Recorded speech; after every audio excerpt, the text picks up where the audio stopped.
All right. We're live. Welcome back to the podcast. This is Johnny the Lone Chemist, and with me I have a new guest, not the usual guest Abdallah. I have another friend from Northwestern Chemistry. I have Jason Corey here. Happy to be here, Johnny. Thanks for inviting me on. So Jason is part of a different lab at Northwestern. He is in the inorganic track. I'm in the organic track.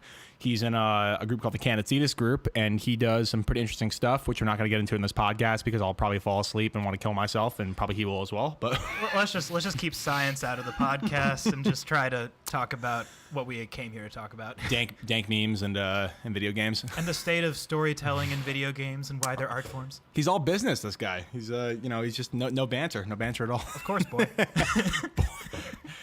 For anybody listening, boy is not derogatory. We're going to explain why we're using the word in a second. Yeah. All right. So, for people who watch my channel recently, my channel is based solely on movie commentary, podcast speculating on movies and different cinematic techniques. And so what I want to do for this podcast is kind of segue a little bit, but still bring in some of those elements of movie critique, if you will.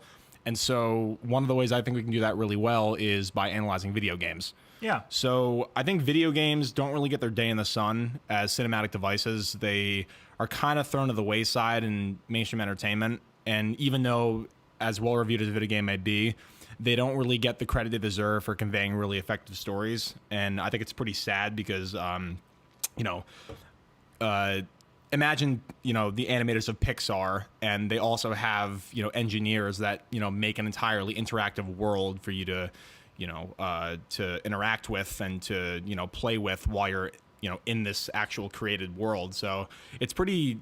it's really substantial that video games can convey a story, but also be a really fun experience, which is, I just wish that video games actually got their day in the sun for being cinematic devices. Yeah, exactly. And as I've said to you before, it wasn't even until like the past 5 or 10 years that people even took video games seriously as like a storytelling medium or an art form.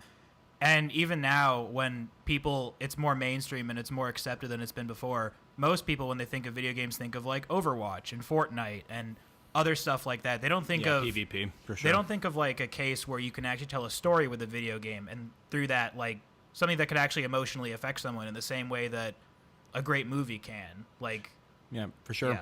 Yeah. And granted, like, I don't think we should be too snide. I mean, obviously, video games are a lot of fun to play, and the whole PvP thing online is awesome. Yeah. I mean, it's fun. But I don't think that the single player masterpiece has really been given the credit it really deserves, and for being like an actual storytelling medium. So yeah, and I mean, and part of it is just that like the video game industry almost tries to discourage this type of game from even being made. It's a huge investment. And when they're made, they're really successful. It's just that it requires a ton of funding. It requires a company that totally has the studio's back. And even still, like, unless you really knock it out of the park and make a great game, people might not play it. And then all of that, all of your storytelling, all of the money you put in, and all of what you tried to make an engaging game was for nothing. Yeah, exactly. It's a lot of work for not that much monetary gain. I mean, obviously, like, you live in basically infamy of the entire gaming industry. You make this beautiful masterpiece of a game. And that's something that's really kind of interesting. The fact that the gaming community is I wouldn't say it's divisive, but it's polarizing. It's polarizing for sure.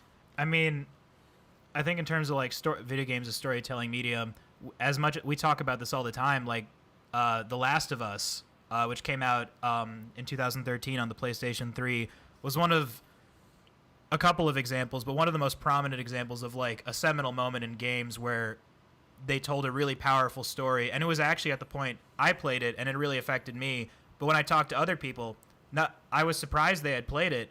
And also, when they talked to me about it, they were like, yeah, that was one of the most cinematic, one of the like most emotionally affecting stories I'd seen. And it wasn't a movie, and it wasn't a book, and it wasn't even like a graphic novel or a comic. It was a video game. And it really, I don't know, it really touched people in a way that people still remember it now. It stands out for more than just being a game. People don't even think about how it plays anymore. Well, I mean, the gameplay kind of falls in the background for something like that for The Last of Us, for sure. Yeah. Like once you actually learn, what the story is and what's going on and the implications of the characters, it kind of just falls in the background. But something that's really pressing The Last of Us is the fact that I met somebody who had just watched The Last of Us, and she absolutely like loved it, and she didn't even need to pick up the controllers to play it, which kind of serves as a good example for, I guess, video games transcending that cinematic medium without anybody even picking up the sticks, like for joysticks. Yeah, honestly, I played it back then. I played it once or twice more since then, and I even recently watched like a video of all of the cutscenes in it, just because it is such a cinematic experience. And it's kind of a couple of things. It's like part post-apocalyptic or end of the world type stuff with like zombies that are mutated by this random fungus called the cordyceps. But it's also a coming of age story and like almost like a father-daughter story between the two main characters, and how they start so distant and so apart from each other, but grow to love each other. In the same, the main character, one of the main characters, Joel, and the other main character being Ellie. At the beginning of the game, Joel loses his daughter Sarah, and and you see a guy that is very emotionally unavailable after that, does not want to trust people or love anyone else again. And over the course of the game, you see him grow to love this girl, Ellie, as if it was his second daughter, and that has some real implications in where the plot goes later on. No, for sure. Like, it's almost like a redemptive story for Joe in a lot of ways, or for Joel. For Joel, yeah. It's like he watches his own daughter die, which is obviously a traumatic experience, and so and you feel it. Yeah, and so like for the rest of the game, he's holding on to this ideal of a family, which it's a really fucked up family that's come together in like in the midst of an apocalypse. But by the story's end, I mean, we can get to that in a little bit, but Joel, he is willing to risk everything, even the survival of humanity, to hold on to this ideal of a family that he's been trying to get for so long, which is, you can judge him positively or negatively for that, but it shows that the fact that the story really progresses from a natural medium when, you have this kind of inception of like, the absence of family in the beginning, and then it kind of progresses into like this penultimate decision that he has to make to either save humanity or save his family. Save her, yeah. Yeah. I mean, it's interesting you call it as a redemption story, because so many think pieces I've read on it, and what I might personally think is that Joel, in a lot of cases, gets painted as a villain. Like, remember in the middle, in the middle of the game, where they, once they have the car, and they almost get ambushed by that one guy, and Ellie was surprised that Joel realized that it was an ambush from the start, and she was like, "How did you know that?" And he said, "I've been on both sides." And then she asked, "Have you killed a lot of innocent people?" And his response was just silence, and she kind of thought, "I'll take that as a yes."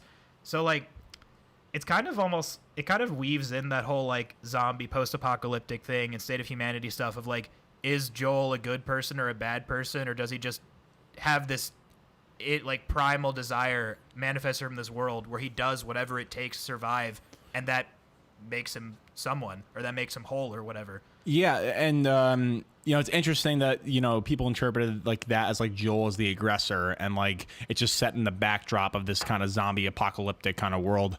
I think that my experience of Joel is like, I understood he was a shitty person for sure. Like he did some really definitely a shitty he person. did some terrible things, but because of what he's been through and because of what he's desperately trying to hold on to, and he's trying to stay sane in this really messed up world they're living in, I can empathize with him. And and even if you view him from the lens of like a really bad person, the hallmark of a good villain is one that you can understand and empathize with. Oh yeah. And I mean, Joel, I mean, he watched his entire family die in the first 20 minutes of the game.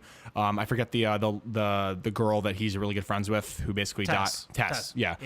Tess passes away right in front of him again. Gets fucked up. It's a man who just keeps losing everyone close to him. He doesn't want to lose anybody again, which is a parallelism to what happens with Ellie. She loses everyone close to her too. Exactly. Riley, yeah. But yeah, I mean, there's no doubt that Joel's a shitty person, but like we said, the most terrible and most shitty of villains can be empathetic, or you can at least, if you understand them and if you understand their motivations, then you can understand, okay, I wouldn't do that personally, or I don't think I would do that, but I could see why he would think that. And a lot of Joel is just driven by this, from all these traumatic events happening to him, a selfish desire to just never lose anyone else again and just not only survive, but let the people close to him survive. And he does that for Ellie at the end of the game. Yeah. And you see him go out of his way in the middle of, and 2/3 into the game when Ellie gets captured by those cannibals, how he goes out of his way to try to save her, and how he brutalizes those two people in that interrogation scene. Yeah. If you remember where No, I remember that. Yeah. yeah, where he like basically strangles to death that one dude, and the other dude's like, I'm not telling you shit. You just killed my friend. He told you what he wanted. He was like, that's all right. I believe him. And that's just like, that's the moment. If you didn't know already, that's the moment where you knew that Joel was not a good person. Like he's doing an altruistic thing. He's trying to save someone he almost sees as a daughter, but he is not a good guy. He is killing people. Yeah. So a good example of that is like, you understand the end.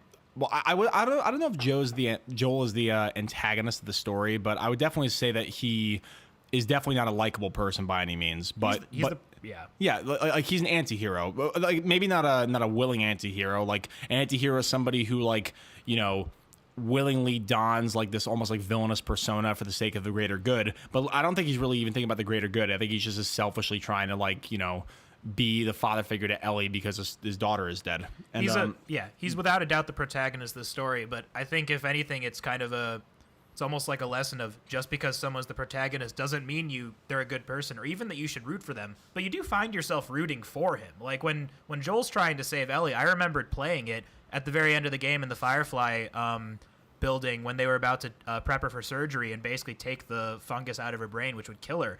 I remembered playing as Joel and thinking, I really want to save Ellie. Not only because I wanted to see another game, mind you, but you're kind of pulling for him, which is like, does this make me a bad person? Do you see the emotional attachment that he has and understand that he's willing to prioritize that over like potentially a vaccine that could save this entire fucked up world? Who knows? Yeah, and that kind of just plays the fact that he's putting his own personal struggles against the entire humanity surviving, which is it's inherently an evil choice that he makes, but you can understand why he does it because he's lost so much and he's endured so much tragedy where you don't want him as this person to I guess endure any more hardships and so the fact that we just had like a couple minute tangent about this game, like the actual nuance of the story without even bringing in any of the gameplay elements, that kind of shows that games can really transcend pop culture in a way where they can actually convey really, really emotional stories. And I think that it's really strange because one of the things that movies try to be is immersive. They try to envelop you in the story, and this is why it's so confusing that games aren't really given their day in the sun, because what better way is there to immerse somebody than to actually play as the person that you were actually rooting for? The whole goal is immersion, really. Like you're actually interacting with the world that you're trying to envelop somebody in. So you would think that in pop culture, games would be more, I guess, highly regarded than they are, but for some reason there's this weird stigma behind video games. Just because you're interacting with it, it's not a real story, and I wholeheartedly disagree. This is kind of a 180 compared to what we were talking about. It's also a storytelling medium, but it doesn't have the same like production values or cutscenes or even that much voice work. Do you remember the game Metroid Prime in the early 2000s? I never played the original game. No. Yeah, so it didn't really have a story in the traditional sense. Like there was no voice acting, there was no real exposition, and most of what you learned about the world was told through text. But it was like this first-person adventure where all you actually learned about the story was just from scanning different areas of the environment using Samus's suit. And the interesting thing is you actually learn a lot about the world. You learn about the environmental issues it had, how like desolate it was, what it used to be populated with. And it was so immersive because you were seeing everything Samus was seeing, but you didn't really have there wasn't any fancy voice work. There weren't plot twists. There weren't anything like that. But it really like pulls you in somehow, and I think that's something only a video game could accomplish. It's interesting how that happens. I think another example of that is I think any of the Zelda games back in the N64 are kind of like that too, minimal voice work. Yeah, minimal voice work if anything, and they're completely encompassing. And I was thinking like, it's like, why are shit I'm so popular with my emails, damn. Oh wow, someone's a big deal. Yeah, Tipsy Elves. I got a nice epic style that's going to be sent to me soon. Does it make you feel important, Johnny? Yeah, having my promos from a Christmas sweater that I bought in 2017, you bet your ass it does. Okay.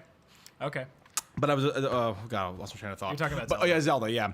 So, I mean, obviously it was gonna have shit graphics because it was the first kind of 3D console to be put in the market. But you know, to this day, if you look at it back now, it has shit graphics. It really, you know, the mechanics of the game are quite clunky. But for some reason, this game is just, you know, so highly regarded as one of the most beautiful stories ever put to, you know, I guess put to cartridge, if we're gonna, you know, use a euphemism like that. It's because of a combination of its world and its simplicity, because it kind of boils down to three people. Link, the protagonist, who has kind of a punny name because he's the link between everything. Yeah, Link in Time, yeah, sure. Or Link to the Past, whatever the hell. But Ganon, the villain, and Zelda, the Princess of Hyrule, and in several games, Link's main love interest, or alluded to be love interest. And it's a powerful story about the world and the mythology of the world and the lore, but also always about these three people, the force of good, the force of evil, and like the paragon of this world, where she technically watches over it, that brings it all together. Isn't that so funny how The Legend of Zelda is basically a higher definition and more emotional version of Super Mario? What do you mean? Okay, so we have an aggressor that's a green monster that takes the princess or kidnaps the princess some way, and then we have a protagonist that is going to save them. I actually think it might be more of like a more fundamentalist like story tropes. There's like oppressor. No, for sure. Yeah. There's an oppressor, but like, you know, the only, aside from like Luigi and all the other like late installments, the only people that you see in the Super Mario games is Bowser, Peach, and Mario, and with the exception of like side characters and different village people and stuff, all you see is Link, Ganondorf, and fucking It's like Zelda. it's a traditional thing. It's like oppressor, oppressed, and Protagonist, protagonist or inciter of main action. I think you could probably go to like basics of storytelling and see all this same stuff. Oh yeah, for sure. I just thought it was funny. It's like, you know, you're saving the princess, so is Mario. You're saving someone, so is some other character. Yeah. Every story is the same, and every character is a rip off of some other character, if you think about it. Isn't it sad that Princess Peach gets, like, you know, she is essentially cheating on Mario with Bowser, and then, you know, Hey, she's not cheating on Mario. I don't know. She's always at his castle, though. She's faithful to Mario. Oh, don't. There's a lot of don't play that. There's a lot of games, though. She don't fuck with him like that. She always ends up back there, though. I don't know. Either Mario's a hero or a stage 5 clinger. I don't really know. I don't know what's the discretion there. Mario's like the personification of the friend zone. Oh man, every single time, just. She just cries every time.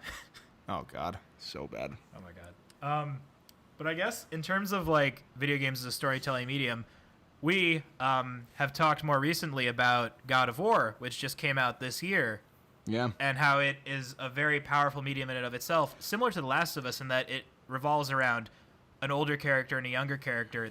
This time they're both actually related, but it's a very father-son story, a very coming-of-age story, and a very new take on what was previously seen as a very brutal character in Kratos, the previous protagonist of God of War. Well, yeah. So, one of the main criticisms that I've heard about the game is like you don't feel like a God of War. You feel like, you know, it's like Daddy. Dad of Boy. Yeah, Dad of Boy. Which is reference to the boy I said earlier. Like it feels like, you know, it's disappointing Sun Simulator 2018. It's like the meme that I've heard about it, but I think it's a more powerful story because, and I think that the rest of the series kind of served it, you know, quite well, is because, you know, Kratos was this brute character that, you know, you understood the backstory, of course, like, you know, he was tricked into killing his own family by the gods in Olympus and God of War. But otherwise he was pretty one note. Yeah, but I wouldn't say one note, but like he was this brute. It was a big brute. He had 2 swords on fucking chains that he lit in fire, and he killed a bunch of people. He was about killing people. Yeah, the game was literally like as beautiful of a production design as the game was. God of War 1 through 3 and all the other spinoffs were just bloodfests. But yeah, for this one, like you see Kratos, and it's very similar to Logan, the movie Logan with Hugh Jackman, where it's like you see this guy who is essentially a fraction of what he once was. Like, Wolverine was this brute who, like, had knives for hands and he was killing people. And in the movie Logan, like, he's just this tired guy, but you still see glimpses of this, like, brute coming out. Even though a fraction of what Kratos was still badass. Yeah, but same thing with Kratos. Like, Kratos was this, like, young, spry, jacked Spartan who was kicking the shit out of people in the games. But in this game, you see him almost defeated by his experiences, and you see him, I wouldn't say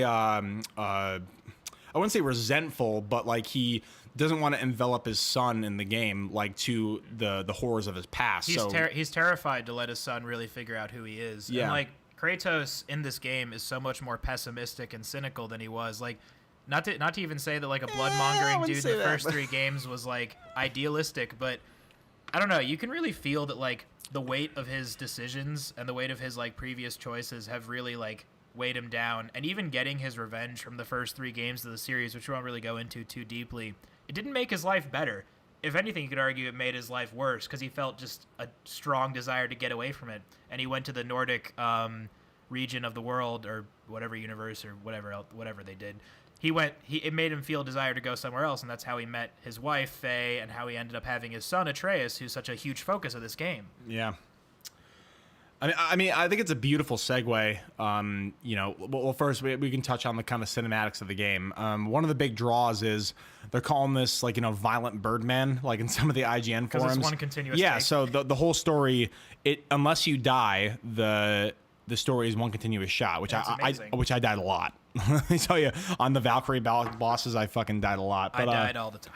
But the continuous shot, like just as like Birdman, like life doesn't have any cuts, life doesn't have any breaks where like you're able to blink and like you're in a different scene, like you would with like a Naughty Dog game or something like that. With this game, it makes you, I wouldn't say it makes you apprehensive, but it makes you kind of on edge because the camera is a third-person camera, almost like the Arkham Knight games, which Gets is up real close. which I really liked. It made it more intense, but also the fact that the camera never cuts, it brings you into the story that much more because you're viewing the story as if someone who is actually there in the world actually would, which I think is a really brilliant and probably a really hard to pull off story element in the game. It's so stunningly personal in that it's this story about this father and son and how they come to understand and obviously love one another. But it's also a story, even though it's so personal, and that is what makes it excellent, it's about so much more than just the two of them. Yep. It's about the other Nordic gods that you don't see. You don't see really Odin or Thor much throughout the entire game. Oh, and spoilers for anybody watching. Spoilers for that. But then again, it's been out for a while. Yeah, but true. You don't see them that much throughout the game. You don't see them at all throughout the game, and yet their presence is felt. You know that the camera will never cut. You know that you won't see them unless Kratos and Atreus sees them, and yet the weight of who they are and their mythology and just how big this world is and how much of a foreigner or an outsider Kratos feels in it, you feel like an outsider too. You feel like you're just taking in this world in the same way him and his son is. Yeah. And it kind of weighs on you. It's just the continuous take just really sucks you in. I don't know how to describe it. Well, yeah, I mean, it's similar to Birdman. It's like, life has no cuts. This is life as it exists. So like if you were fighting in this world and there was an aggressor like that you've never seen or met or heard about coming to get you, of course you'd be apprehensive about it. Of course you'd be scared of it. Yeah, you feel like a sense of impending dread. Exactly. And, the camera work of this game, and that's something that really isn't brought up in video games much, like the camera work. Like, and obviously it's a different kind of camera work because in a movie you're actually physically manifesting a shot with a camera and a scene and all that stuff, and the camera is largely fluid in a video game because you have the analog sticks. You can manipulate your point of view. Right. But yeah, like the camera work in video games really kind of sets the stage for what's to come. And I think God of War did that beautifully. And honestly, like I think if The Last of Us did a continuous take kind of thing, I think it would be an infinitely better game. And I think that I'll go on record now and saying that I think God of War is a much superior game than The Last of Us. It's a better game. You could probably go into a long discussion as if it's a better storytelling medium or storytelling art form. I think they both tell powerful stories, and it might be a matter of personal preference. Yeah. But in terms of actually playing it, God of War is it's not close. Yeah, it's not even so close. Much better. Well, yeah. I mean, fucking.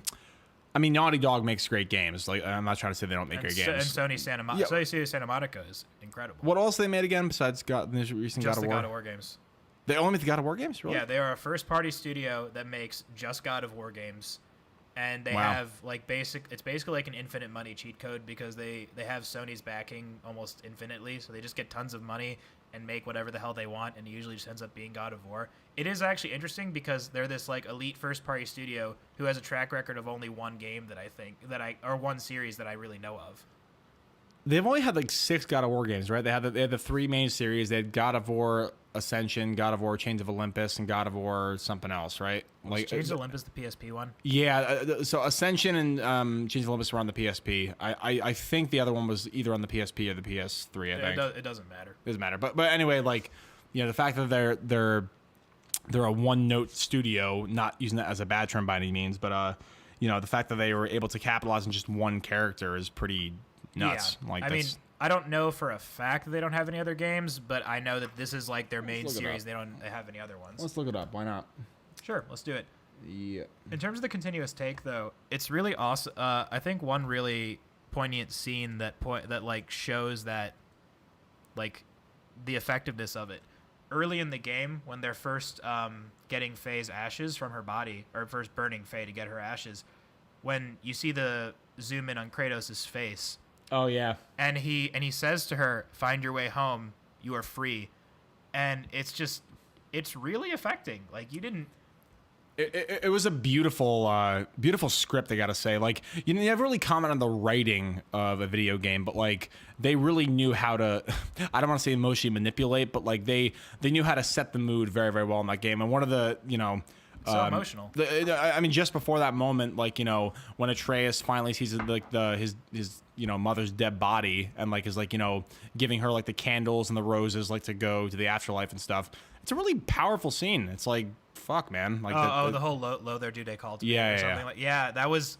And like at that point, you didn't even really know who Atreus was that well. That was like one of your first interactions with that and you see this character. character being completely vulnerable and, like, you know, has a single tear running off his face. Just like, lost his mom. Yeah, like, yeah.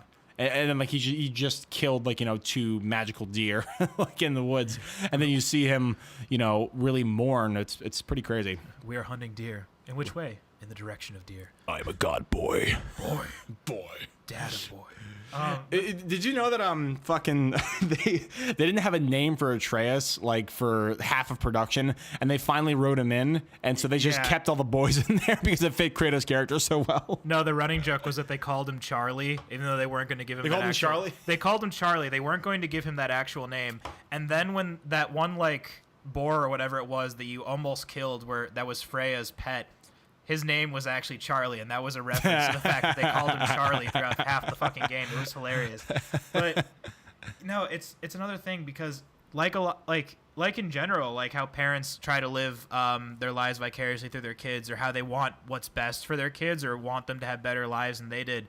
Kratos wants Atreus to have a better life than he did. He said on multiple occasions throughout the game how he wants him to, how like you need to be much better than me, and how we don't have to be like this, and we can break the cycle of gods killing their fathers or just gods being enraptured in violence and turmoil and sadness, and how what he says at the end of the game where he looks at Atreus and says, "We will be the gods we choose to be," and that's a really powerful thing. It's a father-son story with Nordic mythology sprinkled in, and also 2 people with god complexes because they're gods, I guess. But Yeah, Atreus acts a little shit when he finds that he's a god. He's kind for a of little bit, then he comes back. yeah, for sure. But I don't know. It's incredible how they work that out. How it's like it's so personal yet so grandiose, like we were saying earlier. And I think part of that's the writing, and part of that's the continuous take, and just how well they put this all together.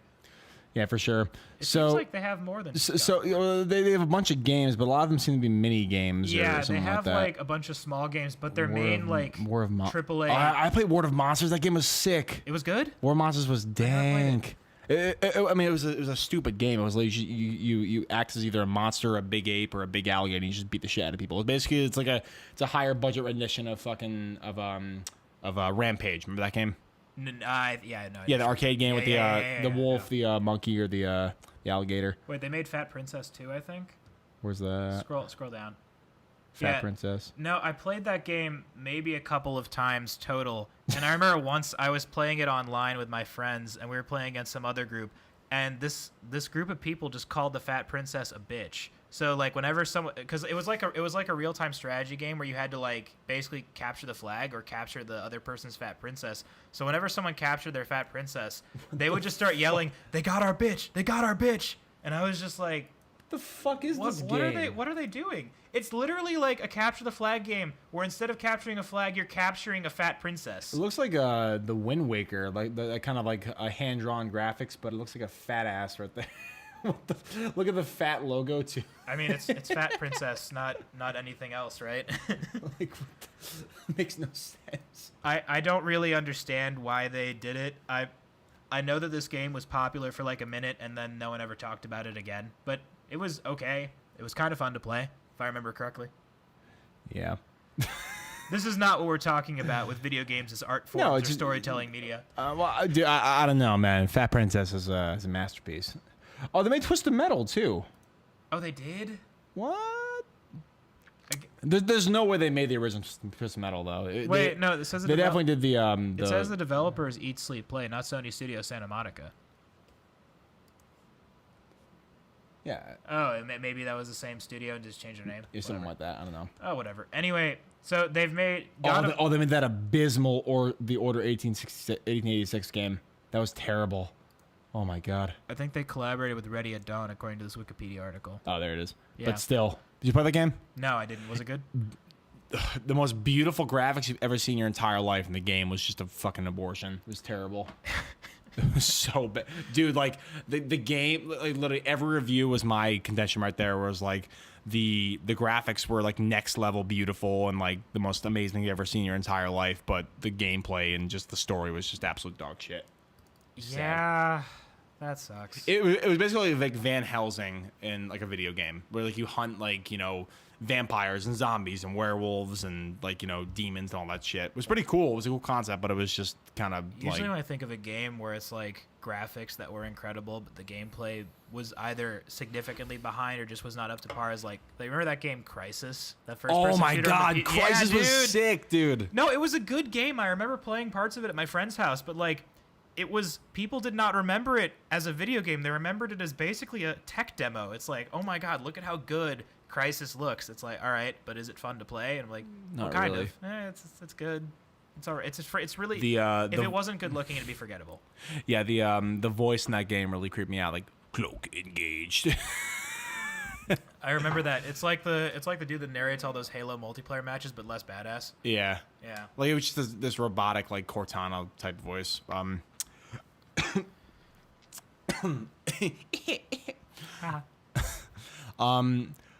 So, I mean, so what do you think is like the key to, you know, we've talked about some specific examples, of course, but what do you think is really the key of a game kind of transcending the whole kind of gaming stigma? What do you think is like the catalyst for, you know, why a game is regarded as like, you know, an adept storytelling experience?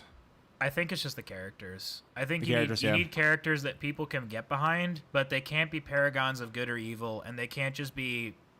I mean, maybe this is too generic to say. They can't just be like one note or like just binary or stuff like that. They have to be someone you could think of as like a real flawed person, someone that you could think of as like that voice actor really killed it when they portrayed that person, like where you make someone's personality and that it's actually a challenge to portray them well. Yeah, and I feel like games are intrinsically at a disadvantage because I feel like they're not taken seriously as a kind of, you know, medium for storytelling, which sucks because there's so much work that goes into those games. Yeah. Like, you know, they you know, talk, you know, through hours of content with scripts and motion capture and all that stuff. Yeah, and voice actors aren't taken as seriously as real actors either. Exactly. Even though they could do a really great job and be incredible at it. Oh no, for sure. And you know, I just think it's sad that the fact that, you know, oh, it's just a game. It's just you know, even the terminology game kind of diminishes the actual importance and artistic significance of it, where it's like, oh, it's a game, and people that don't actually appreciate video games for what they are they just kind of cast it off as like, you know, something for either kids or people that sit in their mom's basements and smoke pot and masturbate. Yeah, I think it's sad, man. I love video games. I think that latter part is the problem. Like, I think when you think of, okay, if the average person who doesn't really play that much video games or many video games would think about what a video game is, they'll think about a redneck or not a redneck, a neckbeard sitting in their basement, like basically Eric Cartman incarnate, playing COD or playing Halo or playing Fortnite or playing Overwatch or one of those games that involves yelling at your screen and playing with a bunch of your buddies. They don't think of a cinematic story that you play by yourself. Like, I think the idea of playing a video game that is just single player for the sake of experiencing a single player story is like a foreign concept to most people. Like, people that play video games don't think of video games that way. People that don't even realize that that's an option. Yeah, for sure. It's for people that are outside the actual realm of playing video games, it's just purely a community kind of thing where like you play with just random people. Element. Yeah, exactly. Yeah. Which is fun. Which is fun. I mean, dude, I play Battlefield with my friends all the fucking time. I love that game. I did that game, Battlefield. I didn't play it as much. I was more of a Halo guy back in my heyday. Dude, Battlefield. I wasn't good, mind you, but oh my god, dude! Battlefield, all the environments are destructible, so you can just blow up just everything in the game. It's like it's the most testosterone fueled game. It's unbelievable, but it's kind of a tangent. Speaking of battle, did you play Battlefront, Star Wars? Of course.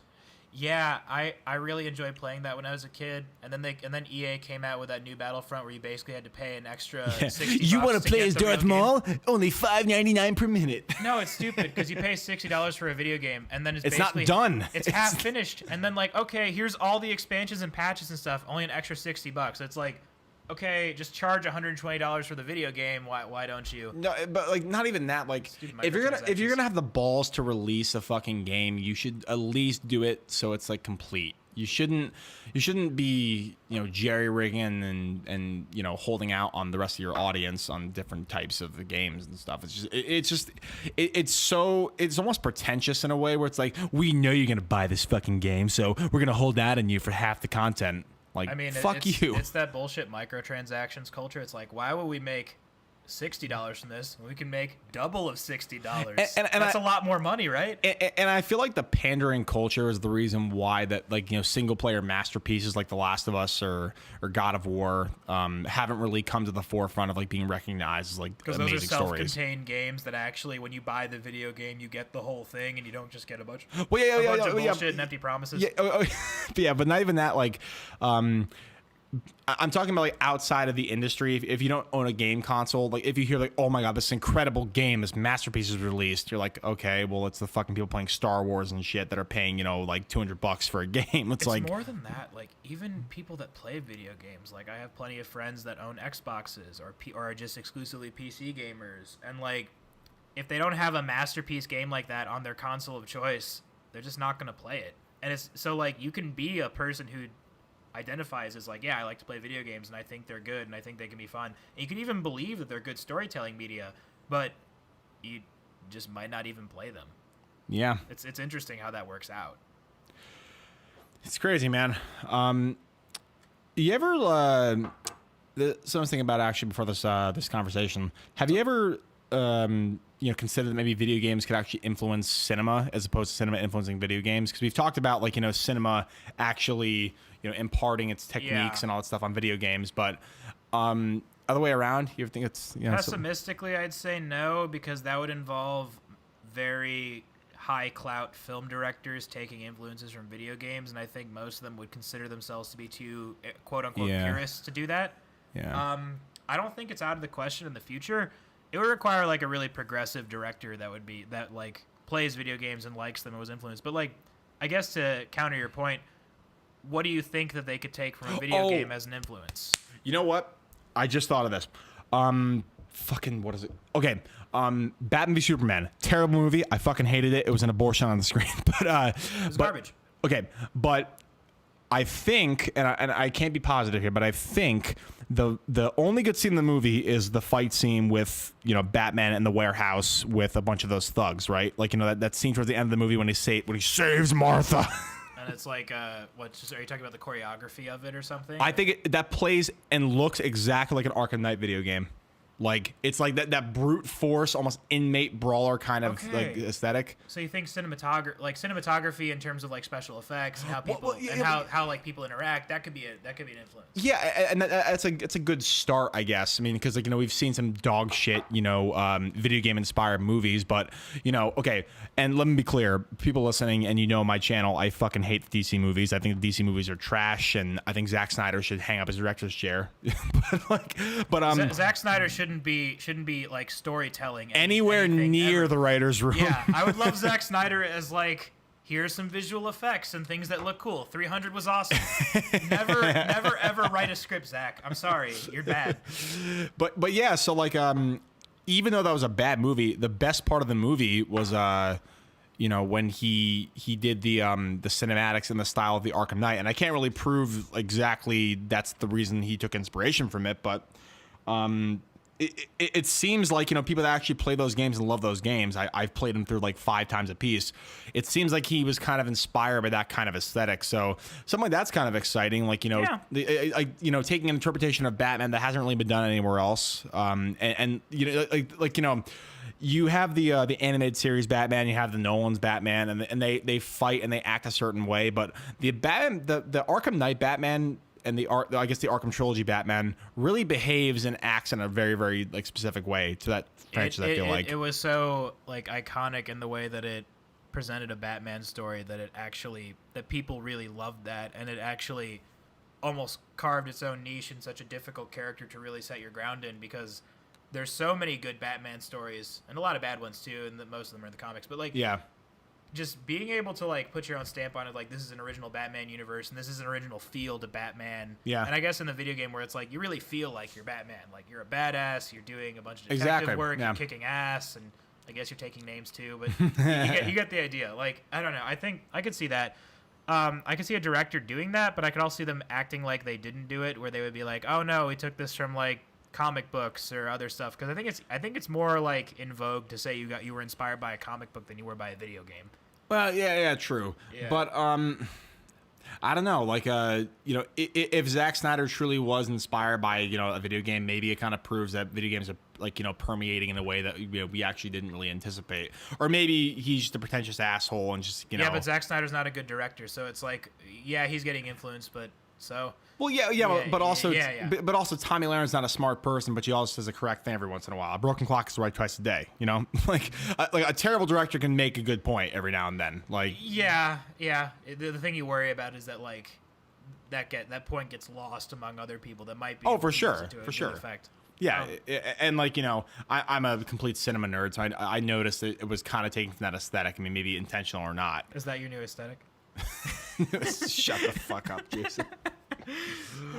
Oh man.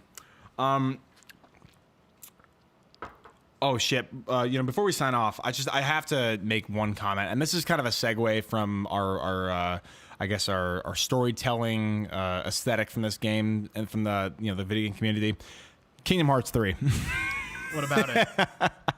We finally got a release date. Oh, January 29, 2019 or something like that? For people that are listening, I'm not a very nerdy, guilty pleasure-esque kind of guy. Yeah, you are. Kingdom Hearts, no, for many things, I'm not. For many things, I'm not that kind of person. But Kingdom Hearts, for some reason, just tugs at my heartstrings, and I am praying to God that game is not going to be bad. Like, you cross me as a guy that like blasts simple and clean when you're at the gym. Fuck you. Hey, you say that, but I bet it's true. The Japanese version, not the English version.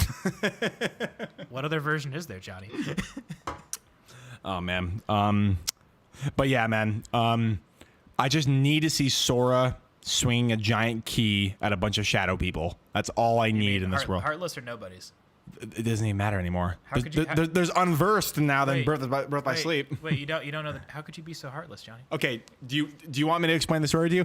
There are people called heartless, and heartless happens when you get killed by a keyblade and your heart leaves your body. But also the heartless creates a nobody, and so the nobody and the heartless live actually conversely with one another. But so they live in this one universe. One's called the Dark Kingdom, the other one's called the Land That Never Was. And so what happens is the keyblade can actually open a door to both these. I'm just the gist. There's a bunch of Disney people and a bunch of Final Fantasy people cross over, and then they decided to make a really convoluted story that I don't think they can even keep track of anymore. They have the only way they're gonna fix it is time travel. But There's no way they're gonna be able to like make the story kind of come full circle without time But travel. it's really endearing and cheesy, and it has a bunch of shadow versions of the same characters you actually like, except Donald and Goofy somehow. But nah, it's pretty cool. Yeah, it makes absolutely zero sense, but it's a guilty pleasure. It's like it's such a guilty pleasure. Nah, it's so much fun to play. And also, Haley Joel Osment is known for more than just seeing dead people. What? No, he wasn't. But unlike in Sixth Sense, he's not dead the whole time. He's not dead the whole time. He actually dies quite a few times. He dies quite a few times in Kingdom Hearts 2. But he comes back. And he can see himself.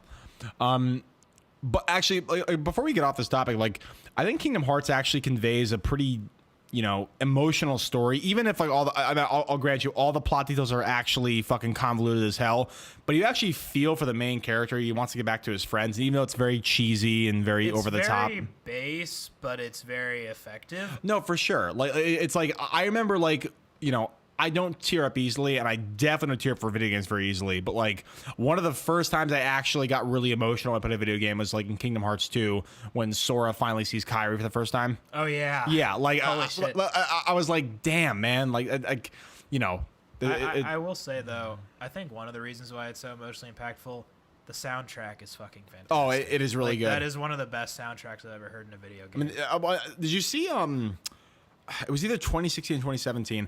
They had an entire tour of an orchestra, and they played like the entire Kingdom Hearts score, like throughout the country. It was pretty sick. Was that their Sanctuary? Sanctuary. But yeah, like they fucking like the fact that they do that for Lord of the Rings, like they do that for Harry Potter, They do like that for Final Fantasy sometimes. yeah, but Yeah. I'm saying like for movies like like Harry Potter and Lord of the Rings, they have really iconic scores, and the fact that this video game, which is considered obscure by most people, has like this cult following and thus this orchestral kind of Did you play Final Fantasy VII, Johnny? I have not. No. Oh, because they had this one song called One Winged Angel that was basically this orchestral piece. And it's interesting because it came out on the PS1 and they didn't really have like the requisite it was still in MIDI back then, so they didn't have the actual string orchestral soundtrack. But it's just like they had that song and other songs from Final Fantasy VII and other Final Fantasy games, they go around just performing it in orchestra. Really? Yeah. Interesting. I don't know. Somehow Final Fantasy inspires people to really like step it up when it comes to music and like play that with like violins and strings and all these other pretty things. Is that a reference to Sephiroth? The One Way Angel thing? Yeah, it's all about the whole song is about Sephiroth. Oh, okay, gotcha. Yeah. Is that like the final boss fight with like Cloud and Sephiroth? Yeah. Because I know the characters of that, but like I didn't know the actual. Yeah, like, I mean, if you look up One Winged Angel on YouTube, you can probably find a bunch of orchestral versions. It's actually like really well done. It's kind of weird. Word. I have to check that out. Yes.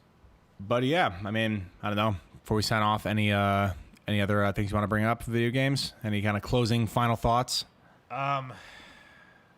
They can be powerful storytelling forms of entertainment, and be sure to play more of them. Also, The Last of Us Part 2 will come out. And I guess, The Last of Us Part 2. Oh, man. that was fucking brutal. Like that trailer that we saw at E3. Oh, man. I'm not a big E3 guy, but goddamn, that fucking trailer was so good. I use it to keep track of like trailers of games that I like. I admittedly follow it less than I used to, but that was awesome. Like Sony definitely put their money where their mouth is and showed us what we wanted to see. Wait, was that Sony or was that wait? Oh, Sony's the hierarchical studio and Naughty Dog produces the game. Gotcha. Okay, Yeah, sorry. it was Sony's E3. Sorry, show. yeah, sorry about that. Sorry, yeah. brain fart. That's But okay. but yeah, I don't know.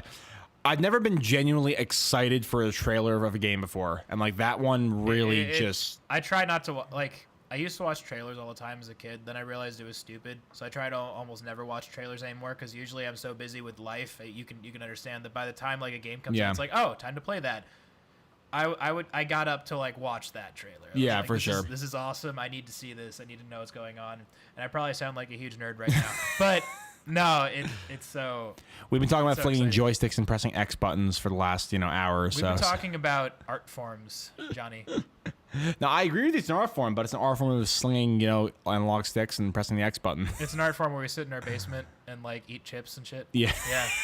Yeah, I mean, no matter what we do, no matter how much we try to popularize this, we're still those guys that are sitting somewhere on a couch playing a game. Hey, I'm clean shaven right now, motherfucker. So I'm am clean. Yes. I don't know. Do you grow a neck beard? Oh fuck no, dude. I'm Greek, man. I can't grow a neck beard. What are you talking about? Oh, so you can't grow a beard? What?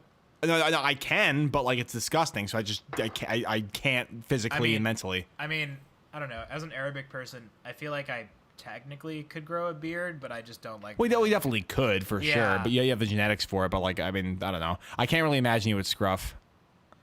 You've probably seen me in the hall sometimes. No, a little bit, but like not like full on beard scruff. No, Yeah. I'd rather be shaven. I haven't seen you with a Kratos or a Joel beard. I would never get that hard. Get that far. There are some weeks though where like much to you know, my lady friend's dismay, I do let my face grow out, which is pretty bad. You know, we all have our challenges. it's an uphill battle in life. Yeah.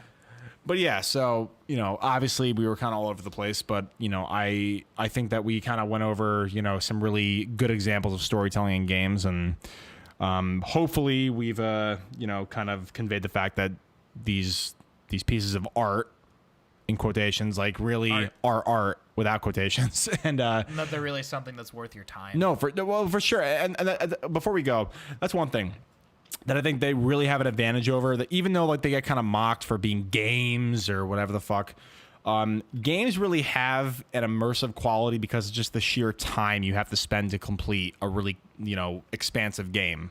God of War takes like, you know, I read some estimates. 5 years. Yeah.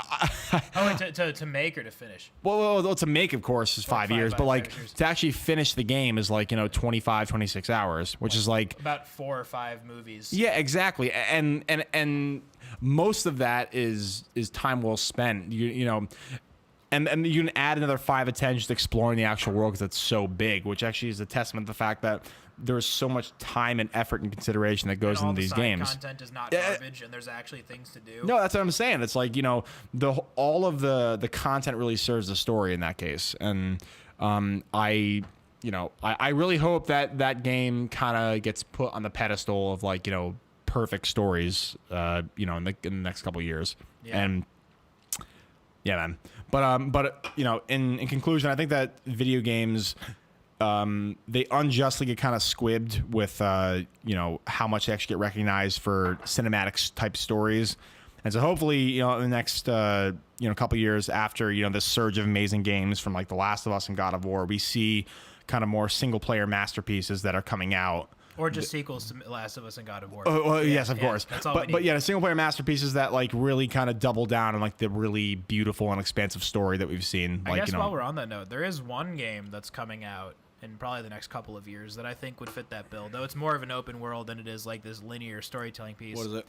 It's from the guys that made The Witcher 3. It's called Cyberpunk 2077. What? I've never heard of that. Basically, it is a open world game based off of this comic book called Cyberpunk 2077, and it is meant to be futuristic and basically mirror what they accomplished in The Witcher, like a huge open world that you can actually like fully interact with and kind of feel the atmosphere of, and see how the people live and how they do things. It seems like Blade Runner from the pictures that I'm seeing right now. Similar-ish, but I don't know much about the story to be honest. It seems like Crackdown and Blade Runner had a baby, and this is like what we got, with like a little dash of like Ghost in the Shell in there. So, The Witcher 3, which we didn't really get a chance to talk about, is another incredible game, but it's a little bit different. It's more of like an open world game that also tells tells a good story, but is more about the universe itself, kind of in the same vein of like Mass Effect and those other open world RPGs and Dragon Age. Cyberpunk 2077 is supposed to be this huge futuristic open world where it paints this own story of like this kind of desolate future, but also a very technologically advanced future. But yeah, once we learn more about it, it'll be cool to see. Yeah, cool. Yeah, it looks like Ghost in the Shell almost, like these bionic people and shit. Like, did you ever watch the anime back in the day? No, I did not. It's very good. I recommend it. And the movie of ScarJo is kind of dog trash, but yeah, the actual original source material is very good. Yeah. All right. Well, I think you have to go. Yeah, but anyway, hope we convince you that these things are actual art pieces, and I look forward to hopefully some more podcasts in the future, deviating from just video games, and hopefully how we can actually convey cinematic stories and mediums that aren't cinema. All right. Thanks for having me, Johnny. Of course, Jason. Well, thank you for listening, and we will see y'all later. Peace.